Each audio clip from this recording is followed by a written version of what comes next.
Hello, नमस्कार, आदाब, सत श्री अकाल और सलाम अलैकुम। मैं हूं मोहम्मद अहमद काज़मी, लेकर आया हूं फ्राइडे का स्पेशल प्रोग्राम साउथ एशिया पर नज़र सैयद अली मुश्तबा के साथ। सैयद अली मुश्तबा साहब चेन्नई में रहते हैं, एमजीआर यूनिवर्सिटी में पॉलिटिकल साइंस पढ़ाते हैं। कई किताबों को उन्होंने किताबें लिखी भी हैं, किताबें एडिट भी की हैं और साउथ एशिया पर बहुत ख़ास नज़र रखते हैं। तमाम इन मुल्कों में आपके कॉन्टैक्ट्स हैं, पर्सनल ताल्लुकात हैं बहुत से जर्नलिस्ट से, बहुत से लोगों से। वैसे भी खबरें आती हैं जो मीडिया में नहीं आती, उन पर भी उनकी नज़र रहती है। आज हम जो बात करेंगे वो बहुत ही अहम है, क्योंकि इस टॉपिक से हट नहीं सकते। बात पूरी नहीं होगी अगर हमने ये बात ना की कि अमेरिका के और भारत के बीच में ट्रेड रिलेशन, कारोबारी ताल्लुकात आखिर अब किस तरफ बढ़ रहे हैं। इस पर हम बात करेंगे। डोनाल्ड ट्रंप ने 25% टैरिफ लगा दिया भारत के प्रोडक्ट्स पर, और ब्रिक्स की समिट जिसके दुश्मन हैं ट्रंप, वो भारत में होने वाली है 2026 में। उसके अलावा भी हालात कुछ बदल रहे हैं बहुत तेजी से। प्रधानमंत्री नरेंद्र मोदी ने अभी हाल ही में मालदीव की यात्रा की है, वो आखिर क्या है, एकदम टर्न अराउंड लग रहा है। उसके अलावा हम बात करेंगे कि अमेरिका ने पाकिस्तान में तेल एक्सप्लोर करने का एक डील किया है, और अब यहां तक बात आ रही है, ट्रंप साहब कह रहे हैं कि पाकिस्तान भारत को तेल एक्सपोर्ट कर सकता है। आखिर क्या चाहते हैं वो भारत और पाकिस्तान के रिश्ते? क्या हमारी सरकार उस सब के लिए तैयार है? क्या ट्रंप बार बार मुख्तलिफ चीजों पर भारत पर दबाव डालेंगे और हम उसको एक्सेप्ट करते रहेंगे? ये कई बहुत अहम सवालात हैं। सैयद अली मुश्तबा साहब, वेलकम है आपका। मीडिया स्टार वर्ल्ड को आप वक्त दे देते हैं, उसके लिए बहुत बहुत शुक्रिया। आप ये बताइए कि आखिर जिसे कहते हैं कि ये ऊंट किस करवट बैठेगा। डोनाल्ड ट्रंप रोज तीसरे दिन धमकी दे देते हैं, हमारे प्रधानमंत्री जी को यहां जान बचानी मुश्किल होती है पार्लियामेंट में, इंडिया पाकिस्तान वाले पे बोल देते हैं। अब ये टैरिफ वाली कहानी उन्होंने फिर से शुरू कर दी। आखिर क्या है नतीजा, क्या होता हुआ नजर आ रहा है? जी बहुत बहुत शुक्रिया काजमी साहब। मेरे सामीन को मेरा आदाब, सत्य श्री अकाल और सलाम वालेकुम। आज जो है हम लोग चर्चा की आगाज, ये जो है ये ट्रेड वॉर चल रहा है बिटवीन अमेरिका या डोनाल्ड सरकार और बहुत सारे कंट्रीज के साथ। अब डोनाल्ड सरकार जो है वो उसका ये रवैया है या उसने एक रिजॉल्व कर लिया है कि अब हम दुनिया से जो तजारत करेंगे वो एक तरफा तजारत नहीं होगी, बल्कि हम भी जो है अपने टैरिफ लगाएंगे। और अलग अलग मुल्कों के ऊपर उसने अलग अलग टैरिफ लगाई है। जो अभी जो मुज़ाकरात चल रही है, इंडिया के ट्रेड डेलीगेशन कई बार जा चुके हैं अमेरिका। और जो आपके माध्यम से बताना चाह रहा हूं कि इसी महीने या मतलब अगस्त के महीने पहले वीक में या सेकंड वीक में वो एक डेलीगेशन अमेरिका का आ रहा है नई दिल्ली के लिए इसी ट्रेड को फाइनलाइज करने के। अब अमेरिका ने तो 25% टैरिफ लगा दिया है इंडियन गुड्स के ऊपर, और उन्होंने फाइन लगाया है import of oil from Russia. अगर इंडिया जो है रशिया से ऑयल इंपोर्ट करेगी तो इंडिया को फाइन देना पड़ेगा। तो ये उन्होंने मतलब ये है कि बाकायदा ऐलान कर दिया है। इंडिया को ये दोनों डील जो है ये पसंद नहीं है। तो अब ये देखना है कि इंडिया जो है वो अपनी बात पर अड़ा रहेगा, अमेरिका अपनी बात पर अड़ा रहेगा, तो ये कहाँ जाकर के सेटल होगा। ये खबर जो है बहुत ही इंपॉर्टेंट है, क्योंकि इंडिया का जो मेजर मतलब पार्टनर है ग्लोबली वो अब तो अमेरिका ही है।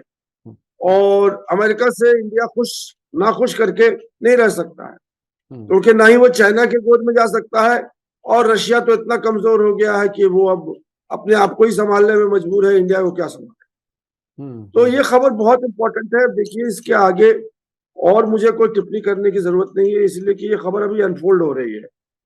ये अब ये ये जो ये जो ये जो ट्रुथ सोशल पर उन्होंने लिखा, ट्रंप ने, जी उसमें दो चीजें कही हैं जो मैंने पढ़ी। उसमें एक तो ये कि भारत भी हमारे खिलाफ काफी टैरिफ लगाता है। दूसरे ये कि वो रूस से तेल खरीदता है सस्ता, जिससे रूस यूक्रेन में कत्लेआम मचाए हुए है, इसलिए भारत भी उसका जिम्मेदार है। तो ये एक ऐसी नाराजगी की बातें हैं जिसमें आम तौर पर सियासत में ये होता है कि बहुत सी बातें जब तक पब्लिक नहीं की जाती, जब तक आपस में रिजोल्व ना हो पाए। आखिर क्या वजह है कि डोनाल्ड ट्रंप बाकायदा पब्लिकली जो चाह रहे हैं बोल रहे हैं और मोदी जी को एक तरह से कॉर्नर किया हुआ है, क्या है? देखिए, मुझे ये लग रहा है ना कि जो ट्रंप एडमिनिस्ट्रेशन का पहला टर्म था, वो तो मोदी और ट्रंप के हनीमून का टर्म था, और उसमें हर अच्छी अच्छी बातें जो हैं वो ट्रंप साहब ने और मोदी साहब ने मिलकर की। अब जो ट्रंप साहब हैं, अभी जो नए मतलब वहां के प्रेसिडेंट बने हैं, ये 2025 के जनवरी में आ गए थे, ये बिल्कुल ही उन्होंने रुख अपना बदल दिया है इंडिया की तरफ। अब इसकी जो वजूहात हैं, ये बड़ी मुश्किल से मुझे मतलब समझ में आ रहा है या नहीं आ रहा है कि ट्रंप एडमिनिस्ट्रेशन बिल्कुल यू टर्न ले लिया है अमेरिकन फॉरेन पॉलिसी के लिए।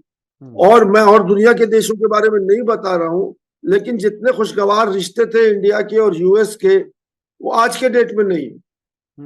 और बहुत सारे ऐसे मुद्दे हैं, एक तो जो अभी हम लोग डिस्कस कर रहे हैं टैरिफ के ऊपर, वो टैरिफ के ऊपर जो है इंडिया एग्री नहीं कर रहा है।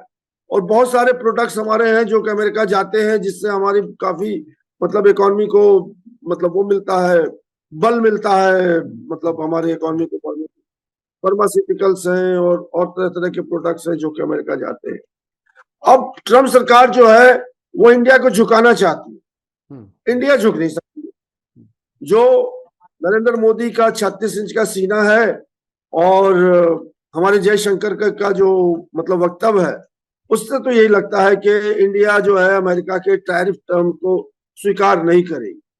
अच्छा, स्वीकार नहीं करेगी। देखिए, एक चीज है, बहुत लंबे अरसे से देखिए मोदी जी 14 से आए, ट्रंप साहब अब आए, लेकिन एक लंबे अरसे से अमेरिका में ये बात कही जाती रही है और बहुत से दुनिया के एक्सपर्ट भी ये कहते रहे हैं कि भारत के नजदीक अमेरिका इसलिए आ रहा है कि वो चीन को कंटेन कर सकता है, चीन पे लगाम लगा सकता है जो अमेरिका चाहता है। क्या हम चीन को लगाम लगाने में नाकाम रहे हैं, इसलिए अमेरिका नाराज है? क्या कुछ है? मतलब ये एक बहुत ही गुत्थी है जिसे समझने की जरूरत है। देखिए, चीन की अलबाई जो है वो काफी जमाने से चल रही थी, और ये अमेरिका ही है जिसने इंडिया को साउथ एशिया से बाहर निकाला और एशिया पैसिफिक और पिवट ऑफ एशिया और वो सारी चीजें, इंडियन पैसिफिक और ये सब चीजें जो है चली थी। अब उस पॉलिसी को भी कोई जितने दिन मोदी साहब हैं उतने दिन मतलब करीब करीब 12 साल या 10 साल हो चुके हैं। अब मुझे लगता है कि अमेरिका जो है वो एक बहुत खतरनाक गेम खेलता है, किसी को बाहर निकालता है बोतल से, फिर उसी को बोतल को बंद कर देता है। तो अब जो ट्रंप सरकार की जो पॉलिसी है वो इंडिया को बोतल बंद करने के लिए, इंडिया निकल गया और खूब विश्व गुरु और हर जगह तो इंडिया का ही बोलबाला है और ये है वो है, सारी चीजें चल रही थी मोदी साहब के जो फर्स्ट टर्म और सेकंड टर्म में। लेकिन ये थर्ड टर्म में जो है ये बिल्कुल उल्टा हो गया। अब अमेरिका जो है इंडिया के अंदर जितना उसने गैस भरा था वो बलून को जो है अब आहिस्ता से पंक्चर कर रहा है, और ये पंक्चर की वजह से अब इंडियन जो हम और आप हैं उनको परेशानी हो रही है कि ये क्या हो रहा है। लेकिन अमेरिकन पॉलिसी तो हम लोगों ने पहले भी डिस्कस किए हैं कि वो तो कुछ भी कर सकते हैं, ग्लोबल मतलब सुपर पावर। उनके यहाँ एक बात बहुत कॉमन है कि हमारे नेशनल इंटरेस्ट जो हैं, जिस वक्त जो कुछ होंगे हम उस तरफ को पलटी मार देंगे, हमारी कोई परमानेंट फॉरेन पॉलिसी नहीं है। ये बात वॉशिंगटन में बहुत ही आम तरीके से कही जाती है। अच्छा, मैं अब चलता हूं इसी के दूसरे हिस्से की तरफ। ब्रिक्स जो ग्रुप है जिसमें Brazil, Russia, India, China, south Africa, जो शुरुआती मुल्क थे, मुल्क तो और बहुत बढ़ गए इस ग्रुप में, उसका भारत जो है अब चेयरमैन बनने जा रहा है, अब चेयरमैन है। और 2026 में वो जो समिट होती है, सरबराह कॉन्फ्रेंस, वो उसकी मेजबानी करेगा। ट्रंप साहब कह चुके हैं ब्रिक्स खत्म हो चुका, ब्रिक्स में कुछ नहीं रहा। अब तो और ज्यादा हालात बदलेंगे, क्या कुछ है? क्या भारत ब्रिक्स वाले कॉज को आगे इसलिए कि ये समिट जो है वो दिल्ली में मेरे ख्याल में जनवरी और फरवरी 2026 में होने वाला है।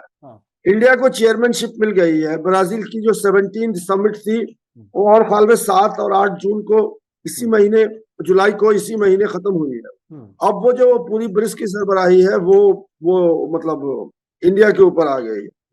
अब इंडिया को ये देखना है, क्योंकि अभी जो 25% टैरिफ हुआ था, इसमें डोनाल्ड ट्रंप ने एक और लाइन जोड़ी है कि जो लोग ब्रिक्स के मेंबर हैं उन पे हम पेनल्टी लगाएंगे। ब्रिक्स के मेंबर बनने के लिए आपके ऊपर हम पेनल्टी लगाएंगे ट्रेड के हवाले से। तो अब ये समझ में नहीं आ रहा है कि इंडिया करेगी तो क्या करेगी। ब्रिक्स को छोड़ नहीं सकती है, फाउंडिंग मेंबर है वो, और ब्रिक्स जो है उसका एजेंडा एंटी अमेरिकन है, और वो अपना एक अलग पैरेलल ग्लोबल ऑर्डर खड़ा करना चाहती है, पैरेलल यूएनओ खड़ा करना चाहती है, पैरेलल जो है वो वर्ल्ड बैंक खड़ा करना चाहती है, उसके तो बड़े डॉलर को खत्म करना चाहती है। तो ये सारी चीजें जो हैं वो मतलब ब्रिक्स के जो है एजेंडे में है। तो अब इसको कैसे बैलेंस करेगी समिट? ट्रम्प सरकार जो है समिट होने देंगे कि नहीं होने देंगे नई दिल्ली में, मतलब अभी तो लंबा टाइम है, लेकिन ये सब चीजें जो है ये डिप्लोमेसी और इसके ऊपर चल रही है, लेकिन इसका डायरेक्ट असर जो है वो टैरिफ और ट्रेड पे पड़ेगा। अच्छा, भारत ने भी तो दो किश्तियों में पैर रखे हुए हैं। एक तरफ तो क्वाड में मेंबर है जो अमेरिका और ऑस्ट्रेलिया और जापान और इनका है, और दूसरी तरफ ब्रिक्स में भी है। मतलब भारत जाना कहाँ चाहता है? मतलब आप इतने अरसे से देख रहे हैं सियासत को, इंटरनेशनल पॉलिटिक्स को, और खासतौर पर सार्क मुल्कों को। भारत की अंदर से मंशा क्या है? ऐसा क्या अमेरिका से भी फायदा उठाएं और ब्रिक्स में भी नेता कहलाएं? क्या कुछ है? ये विश्व गुरु होने का फायदा होगा, नुकसान होगा? देखिए, अगर इंडिया को चूज करना होगा क्वाड में और ब्रिक्स में, तो मेरा अपना गट फीलिंग है कि वो शायद ब्रिक्स को ही चूज करे। शायद, मैं हामी के तौर पर नहीं कर सकता हूँ, क्योंकि क्वाड जो है वो बेसिकली एंटी चाइना है, और वो अमेरिकन लेड है। अमेरिका जैसे चलाएगा वैसे ऑस्ट्रेलिया, जापान और न्यूजीलैंड उसको देखेगी, और इंडिया भी देखेगी। ये बड़े मुअम्मे हैं इंटरनेशनल रिलेशन के, जिसको मैं मतलब एक तरफा कोई जवाब नहीं दे सकता हूँ उसको। लेकिन अगर इसी हवाले से आप बात करना चाहें, हो सकता है कि हम लोग इसकी बात जो है वो पाकिस्तान के सेगमेंट में करें, लेकिन अभी मैं बिल्कुल बिल्कुल बिल्कुल, अब वो पाकिस्तान वाली बात भी साथ साथ हम कर लेते हैं। अमेरिका और पाकिस्तान की नजदीकियां, अब तो तेल एक्सप्लोर करने की बात हो रही है। देखिए, एक जमाना था जब अफगानिस्तान के लिए ईरान अमेरिका पाकिस्तान की जरूरत होती थी अमेरिका को, अब वो तेल ढूंढ रहा है। मतलब वो जो न्यूजीलैंड खरीदने की बात कर रहे थे, जो कनाडा को अपने अंदर लेना चाहते थे, जो नेचुरल रिसोर्सेज यूक्रेन की देख रहे थे, अब वो अमेरिकन पाकिस्तान में तेल निकालने की बात कर रहे हैं। क्या कुछ है? ये तेल निकलेगा? क्या फायदा उठाएगा अमेरिका, और भारत क्या पीछे रह जाएगा? अमेरिका से ताल्लुकात में क्या होगा? चलिए, मैं इसी के ऊपर बात कर रहा था, मैं एससीओ की बात करना चाह रहा था, तो हम लोग उसको नेक्स्ट न्यूज में रख लेते हैं। सही है। ये देखिए क्या है कि पाकिस्तान में हम लोगों ने बहुत पहले न्यूज दी थी, 6 महीना पहले या साल भर पहले, कि बहुत बड़ा भंडार, बहुत बड़ा जखीरा उन्हें क्रूड ऑयल का मिला है, जो कि ओशियन के अंदर है। पाकिस्तानियों ने उसको एक्सप्लोर कर लिया था, और उनके भंडार जो है वो रखे हुए थे, और उन्होंने जो है अमेरिकन को कहा कि आप आइए, इसको जो है निकालिए। उसके लिए कई ट्रेड डेलीगेशन, बल्कि आपको हमने सामाइन को बताया था कि एक बड़ा ट्रेड डेलीगेशन पाकिस्तान का जाने वाला है अमेरिका। तो उसी की कड़ी ये है कि अभी गुज़श्ता कोई 6 महीने पहले या 7 महीने पहले एक ट्रेड डेलीगेशन अमेरिका से आया था पाकिस्तान, और उसका सिर्फ और सिर्फ इसी ऑयल एक्सप्लोरेशन के ऊपर वो बात कर।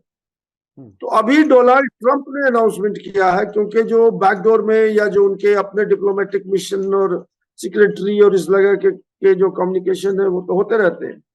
अब डोनाल्ड ट्रंप ने यह अनाउंस किया है कि अमेरिका जो है अभी किसी अपने कंपनी की तलाश कर रहा है, जिसको वो नियुक्त करेगा। जैसे हमारे यहाँ मोदी साहब अडानी को तलाश करते हैं कि जो भी प्रोजेक्ट इंटरनेशनल मिलता है तो अडानी को ही मिले, उसी तरह से डोनाल्ड ट्रंप जो है किसी जिसको वो जिम्मा देंगे कि जाके पाकिस्तान से आप तेल निकालिए। तो अब ये तेल निकालने का जो मामला है ये बहुत लंबा नहीं है, तेल तो निकल ही चुका है। अब उसको जो है एक्सप्लॉइट करना है, उसको निकाल करके समुंदर से ट्रक में लाके भरना है या शिप में जाकर के लोड करना है। अब वो तेल जो है अमेरिकन कंपनी निकालेगी और अमेरिका ले जाएगी। और जो अब डोनाल्ड ट्रंप ने कहा है कि जो हमारे पास सरप्लस तेल हो जाएंगे पाकिस्तान में, अगर इंडिया चाहती तो हम इंडिया को बेचेंगे। उन्होंने ये बाकायदा कहा है कि पाकिस्तान इंडिया को तेल बेचेगी। अब मोदी सरकार और जयशंकर सरकार खरीदेंगे कि नहीं खरीदेंगे, रशिया से लेके आएंगे, वो हम इंडिया को ऑल्टरनेटिव ऑयल का मतलब जो तेल का जो है वो जगह बता रही थी कि आप रशिया से नहीं खरीदिए, आप पाकिस्तान से खरीदिए। तो ये बड़े संकेत हैं। ये बहुत ही इसके इंटरेस्टिंग मतलब होगा। देखिए, अगर ऐसा मोड़ आता है, भारत की अब तक का जो भारत का रुख है वो ये कि सब आतंकवाद और बातचीत एक साथ नहीं चल सकती। कश्मीर हमारा अटूट अंग है और हम तो पाकिस्तान में जो पाकिस्तान के कंट्रोल में कश्मीर का हिस्सा है वो भी हम वापस लेने वाले हैं और हम बात नहीं करेंगे। हम सार्क समिट में नहीं गए इस्लामाबाद में। तो ये जो एक सख्त रुख है इसको तेल के जरिए नरम किया जाएगा, ऐसा कुछ है। ट्रंप साहब ये रास्ता ढूंढ रहे हैं कि भारत और पाकिस्तान के ताल्लुकात कुछ बेहतर हो जाएं। जी, ये तो बिल्कुल संकेत है, सारी दुनिया को समझने की बात है कि क्या ट्रंप साहब चाहते हैं। हाँ। लेकिन अभी इसी हवाले से, इसी वजह से जो हम लोगों ने अभी ब्रिक्स की बात की थी, हाँ। उसी पहलू में एससीओ शंघाई कॉरपोरेशन ऑर्गेनाइजेशन की समिट लेवल की मीटिंग जो है वो 15 और 16 अक्टूबर को होने वाली है और वो हो रही है पाकिस्तान में। अभी जो चेयरमैनशिप है एससीओ की वो चाइना के हाथ में, और पाकिस्तान ने इंडिया को बाकायदा लेटर भेजा है कि आप आइए अपने डेलीगेशन को लेके और एससीओ में जो है आप शिरकत करें। इंडिया ने लेटर मिलने की तो मंजूरी दे दी है लेकिन पार्टिसिपेशन की मंजूरी नहीं दी है। तो अब ये भी देखना है कि अगर इंडिया जाती है तो समझ में आ जाएंगे कि अब इंडिया जो है पाकिस्तान से वो पहलगाम और ऑपरेशन सिंदूर और ये और वो सब जो है उसको पीछे छोड़ करके आगे बढ़ रही है। तो ये सब सियासत के बड़े बड़े नुक्ते हैं जिसको मतलब कैसे सुलझाएगी, कैसे वो सुलझेगा। हम और आप तो बड़े छोटे पत्रकार हैं जो कि जैसे खबर आती है दुनिया में हाँ, देते नहीं, हैं। वो तो मोदी साहब वो बिल्कुल सही है। हमारे दर्शक जो है वो समझना चाहते हैं कि आखिर किस तरफ ताल्लुकात बढ़ेंगे। ऑपरेशन सिंदूर के बाद तो बहुत और ज्यादा दूरियां बढ़ी हैं। क्या आने वाले वक्त में ट्रंप ने जैसे कि अब से पहले दावा किया कि मैंने भारत और पाकिस्तान के बीच में जंगबंदी कराई, अब क्या उनके कहने से हम तेल भी खरीदेंगे? ये एक बहुत बड़ा सवाल है। अच्छा, अब मैं चलना चाहता हूं मोदी जी का मालदीव का दौरा। मोइजू साहब वहां पर अब तो बिल्कुल ऐसे दोस्ती वाले तस्वीरें ऐसी आई हैं, ऐसा लगता है कि बिल्कुल गलबैयां जिसे कहते हैं वो पड़ी हैं दोनों में। क्या कुछ है ये भारत और मालदीव के बीच में, अब क्या है? चलिए मालदीव को डिस्कस कर लेते हैं। अभी जो मोदी साहब पार्लियामेंट का सत्र शुरू होने से पहले वो इंग्लैंड का दौरा कर रहे थे, तो वहां से जब वो आने लगे थे वापस तो वो मालदीव में जाके रुके और उनका एक दिन का शायद मतलब कुछ घंटों का जो है वो था। वहां पे उन्होंने कुछ चीजें इनॉग्रेट की और मतलब भाषण वाषण किया वहां उन्होंने।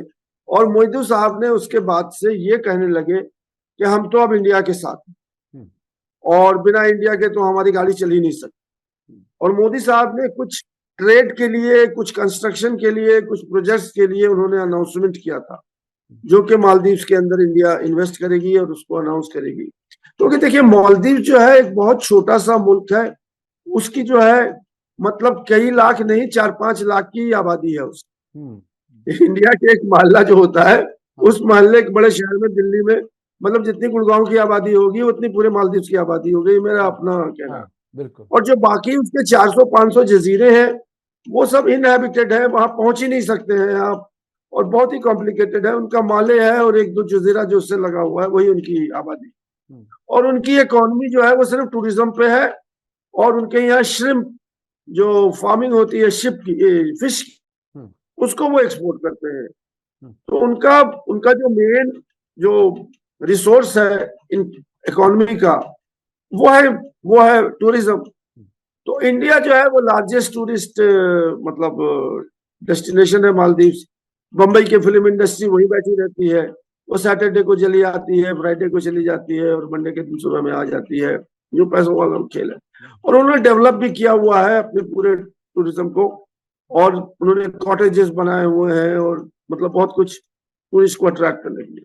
जो अभी मोइजू साहब की पिछली पॉलिसी थी, इंडिया आउट करके उन्होंने इलेक्शन तो जीत लिया, लेकिन अब उनके जो है इकोनॉमी की नस टूट चुकी है, और वो बिना इंडिया के वो अपनी कंट्री को आगे नहीं ले जा सकते हैं।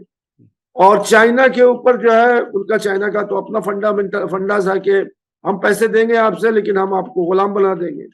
तो मेरे ख्याल में इसी सब चीजों को मद्देनजर रखते हुए मोइजू साहब ने जो है यू टर्न कर लिया, और उसके बाद अब इंडिया के पैर पकड़ लिए हैं, या उनकी मिन्नत समानत कर रहे हैं कि आप जो है हमारे रिश्ते वैसे ही रखिए जैसे पिछले जो गवर्नमेंट थे जिनको इंडिया पाले हुई थी वहां, मतलब मालदीव में।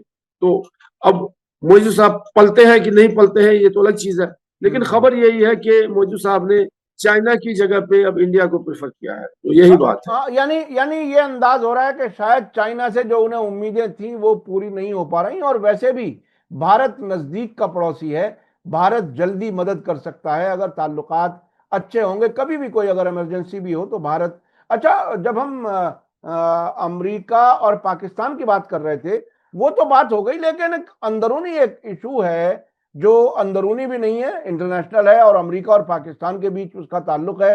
वो ये कि इमरान खान के बेटे अमेरिका में हैं और उन्होंने एक इंटरव्यू दिया वहां के मीडिया को, और वो कह रहे हैं कि साहब बहुत बुरी हालत में रखा हुआ है इमरान खान को, बहुत ही इनहॉस्पिटेबल हालत में जेल में रखा हुआ है। क्या वो गिड़गिड़ाने गए हैं? क्या अमेरिका सुनेगा कि इमरान खान को आजाद करा दे? पाकिस्तान में जो डिपार्टमेंट ऑफ स्टेट और पेंटागन का जो असर इस्लामाबाद में है, क्या उसे इस्तेमाल करेगा? क्या कुछ है, क्या लगता है? देखिए, मैं एक थोड़ा चुटकुले के अंदाज में ये इसको मैं समअप करना चाहता हूँ। हाँ, कि देखिए, सारे दुनिया में जितनी भी कंट्री है हाँ, उनके पास एक आर्मी है। हाँ, पाकिस्तान एक वाहिद मुल्क है जिसके पास आर्मी के पास एक कंट्री, जी, आर्मी ओन्स ए कंट्री। हाँ, हाँ, बिल्कुल, बिल्कुल, ये बड़े माने खेज बात है बिल्कुल, कि बिल्कुल। किसी मुल्क के पास आर्मी होती है जो उसको प्रोटेक्ट करने के लिए होती है। यहाँ आर्मी के पास जो है वो एक मुल्क है हाँ, जो उनके खाने कमाने और उनके मतलब 80% जो है ये पंजाबियों की आर्मी है, हाँ, और 20% में बाकी जो लोग हैं वो बटे हुए हैं। तो हाँ, ये एक बहुत मतलब तजिया है पाकिस्तान के बारे में जिसको कोई झुटला नहीं सकता कि आर्मी जो है वो कंट्री को ओन करती है, और वो यही कहती है अवाम को कि हमसे बड़ा तो कोई देशभक्त हो ही नहीं सकता। और इमरान साहब खान को जो है वो ट्रेटर कहती है, या जो भी कुछ है पॉलिटिकल लीडरशिप को वो ये कहती है कि पॉलिटिकल लीडरशिप जो है वो सब वाहियात है, सब करप्ट है। आर्मी जो है, और अवाम मानती भी है कि हमें जो प्रोटेक्ट करेगी इंडिया से तो वो आर्मी है। अगर पॉलिटिकल लीडर होंगे तो वो तो कुछ भी कर सकते हैं, भुट्टो की तरह सरेंडर कर सकते हैं, कुछ भी कर सकते हैं। तो ये एक मैं तस्जिए के तौर पर बात कर रहा था पाकिस्तान के नेचर ऑफ स्टेट के बारे में। अब आ जाइए इमरान खान के बारे में। इमरान खान के जो बेटे हैं कासिम और सुलेमान, वो अब अमेरिका में घूम रहे हैं, और वहां वो गुहार लगा रहे हैं हर जगह के मतलब हमारे फादर को आप छुड़वाइए और उनको निकलवाइए, उनकी जेल की हालत बहुत खराब है, और उनको बहुत छोटे से सेल में बंद किया हुआ है, 2 साल हो चुके हैं, अभी 5 तारीख को 2 साल हो जाएंगे। अब इसी हवाले से बड़ी खबर और आई है जो कि पाकिस्तान में वो इमरान खान की बहन है हलीमा खान, उन्होंने स्टेटमेंट दिया है कि कासिम और सुलेमान जो है वो आ रहे हैं पाकिस्तान, और वो तहरीक इंसाफ पार्टी को लीड करेंगे। ये उनका स्टेटमेंट है। और मतलब इमरान खान को छुड़वाने में मतलब पाकिस्तान से रेजिस्टेंस होगा, पाकिस्तान की पीपल से रेजिस्टेंस होगा, और इमरान खान छूटेंगे। तो देखिए, ये डेवलपिंग स्टोरी है। अब कासिम और सुलेमान अमेरिका तो जा सकते हैं, वहां बात कर सकते हैं, लेकिन क्या वो छुड़वा लेंगे इमरान खान को? क्या वो पाकिस्तान आएंगे और आसिम मुनीर और शहबाज शरीफ उनको सियासत करने के लिए इजाजत देंगे? कि क्या बड़ी बड़ी रैलियां होंगी? अब रैली के बारे में भी मैं आपको एक बता दूं, बहुत इनसाइड खबर है, इस्लामाबाद से आई है। पीटीआई की एक रैली का कॉस्ट जो है वो 14 से 15 करोड़ है। हम्म। 14 से 15 करोड़ जो है वो पीटीआई वाले खर्चा करते हैं। वो जो बड़ी बड़ी रैलियां इमरान खान के हवाले से हो रही थी, तो ये मैं अंदर की बात कर रहा हूँ कि 14-15 करोड़ पे एक रैली होती है।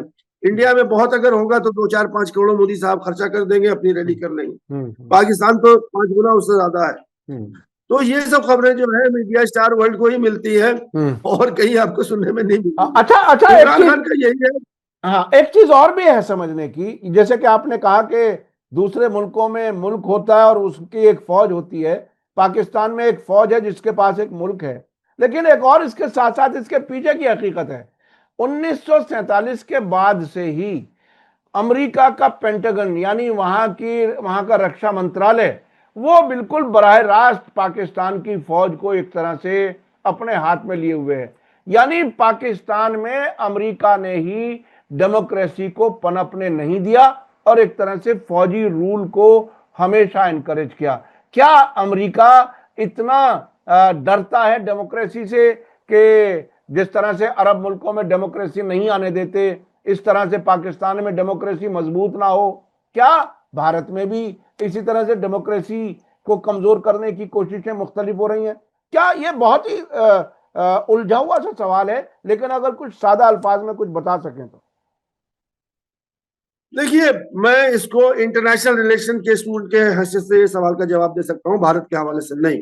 हाँ। ये जब 1945 में वर्ल्ड वॉर खत्म हो गया था और फिर नया ऑर्डर बना दुनिया का, तो अमेरिका ने 3-4 मुल्क को अपने क्लाइंट स्टेट बना दिए। एक जो था वो शाह ऑफ ईरान, जो कि जब तक शाह थे रजा शाह पहलवी, तब तक वो अमेरिका के पट्टू थे और इस्लामिक रेवोल्यूशन ने वो उनकी जो दादागिरी है और क्लाइंट स्टेट जो है वो खत्म हो गया। और दूसरा जो स्टेट था वो था पाकिस्तान। पाकिस्तान को इस तरह से बनाया गया था कि वो इकोनॉमिकली हमेशा से भिखमंगा रहे और वर्ल्ड बैंक और अमेरिका और इधर लोन और सऊदी अरेबिया और ये सबसे जो है उनकी इकोनॉमी चलती रहे। और ये जो पंजाबी जो सिपाही है वहां के, वो अपना खाना पीना खाते रहे और उनकी जो है जो अय्याशी है वो चलती रहे। तीसरा जो कंट्री है उन्होंने ताइवान बनाया था। वो ताइवान, हांगकांग, जो फोर टाइगर्स थे, American tigers in Asia against मतलब चाइना। उसके बाद उन्होंने थाईलैंड को बना लिया था। थाईलैंड भी क्लाइंट स्टेट है अमेरिका का। और उधर जो है जाकर के साउथ कोरिया है। तो ये सब वर्ल्ड के अंदर अमेरिकन सिक्योरिटी इंटरेस्ट को, मैं गया हुआ हूँ पेंटागन में, जहां पे मुझे मैप से दिखाया था पेंटागन के अंदर एक सर्किल बनाया है वर्ल्ड, और उन्होंने कहा है कि इस सर्किल से जो बाहर लोग हैं, इंडिया उससे बाहर आती है, पाकिस्तान उस सर्किल के लाइन पर आ जाती है। उन्होंने कहा कि इस सर्किल के अंदर हम किसी को आने नहीं दें, कोई भी इन्फ्लुएंस जो है इस सर्किल के अंदर नहीं होगा। तो इस तरह से उन्होंने ये मार्क किए हुए थे कि ईरान, पाकिस्तान, अफगानिस्तान, तो अब अफगानिस्तान भी आ गया, उस टाइम भी अफगानिस्तान था। फिर आगे चले तो ताइवान आ जाता है, हांगकांग आ जाता है, और वो जो सारी चीजें हैं, फिर थाईलैंड आ जाता है, फिर साउथ कोरिया आता है। तो ये अमेरिका की फॉरेन पॉलिसी है और ये बहुत ओपन पॉलिसी है। कोई इसमें कोई ढकी छुपी बात नहीं है कि ये तो काफी किताबों में और जो लोग हैं उसको पढ़ रहे हैं। तो मैं ये कहना चाह रहा था कि पाकिस्तान का जो है वो स्टेक जो है, अगर इंडिया से और पाकिस्तान से अगर आप तुलना करें तो इंडिया से ज्यादा पाकिस्तान में स्टेक है अमेरिका का, ना कि इंडिया में।